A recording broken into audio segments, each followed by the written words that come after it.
What is going on, guys? I've been living in this since October. Currently it's May. I kind of want to talk about some things that I've done to change the truck up a little bit, or just kind of make the experience of living in the truck a little bit more comfortable. So let's get into it. The first thing that I've added was a Christmas gift, actually, and it's a backup camera that also acts as a dash cam. Now, obviously, I can't exactly see out the back of the truck anymore, so this really comes in handy if I'm backing up anywhere or if I'm just kind of curious about what's going on behind me. The second thing is kind of a small thing, but it really, honestly, it really helps out a lot. These tiny guys right here. It's really useful to have something that I can hang bags off of as I'm using the back porch here as kind of a workspace. The next thing, or the next couple of things, actually this isn't really a new thing. This was pretty early on to the build being done, but I do kind of want to talk about it anyway. A little door stop, especially if I'm parked a little bit askew. It's really nice to be able to have the door open and not slam shut over and over. So very cheap investment, but very, very useful. The next thing was some storage that I really wanted to add to the truck. I was keeping a lot of food in these bins right here, which I'd use for clothes. None of these should contain soup, bread, snacks, chips, anything. So I built this. This is all just made from scrap from my new job. It's sanded down on the edges, and if you're curious, I have hit my head on this already. Pretty happy with this. It's very simple. It's about 4 feet long, or wide, I guess, whichever way you're standing. It's about a foot deep, and I forgot how long it is right here, but I think it's maybe like 6-7 inches. This thing is absolutely rock solid. Like, I know it's the curse to say, but it ain't going nowhere. So far, nothing's fallen out. I've taken some pretty sharp turns and nothing's come flying out, which is great news. I still want to kind of make sure that it never happens, or at least, I mean, never happens. But what I want to do is add some cargo netting that goes just along like the bottom, maybe 2/3, just to really make sure that if I put something in there, it's going to stay in there. If you've been watching the channel for any amount of time, you've probably seen me have to long press all these lights to turn them off. So I put this in. It's probably the most satisfying switch I've ever put in. It's a very good click.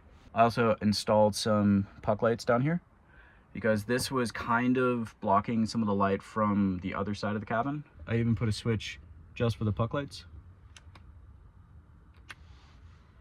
Very cool. And the reason that I put them here specifically right on this side of the cabin is if I'm laying in bed, which I always lay with my head this way, I can reach these switches from bed.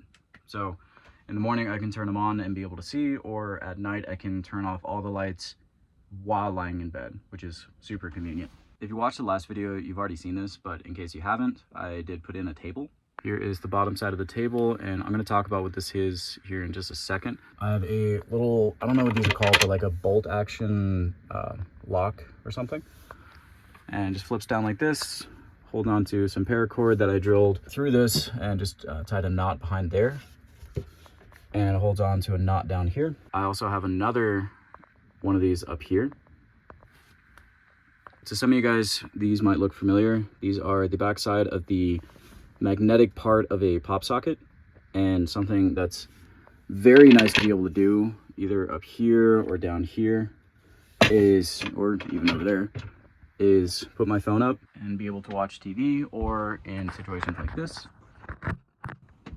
film with no hands. I was talking to my girlfriend about this because I've shown her all the improvements that I've made to the cabin kind of as they happen, because I'm that excited about it. I'm really surprised I haven't seen more pop socket things in camper builds. They're super useful. I think it's like iPhone 12 and up, you can attach them to a pop socket. I might be wrong, but I think if you have one that doesn't have the MagSafe back, you can always get a case that does have the MagSafe and then use pop sockets anyway. The really nice thing is if I'm like working here or eating or something, I can sit here and be able to type or eat or whatever and watch TV, which is very, very nice for someone like me who watches a lot of movies and TV. And kind of the last thing that I added to the cabin that I'm not even done with them yet, but Here, let me show you guys. So down here, I didn't really know what to do. All this space down here, like underneath the table and above the wing of the cabin, I didn't really know what to do with it. So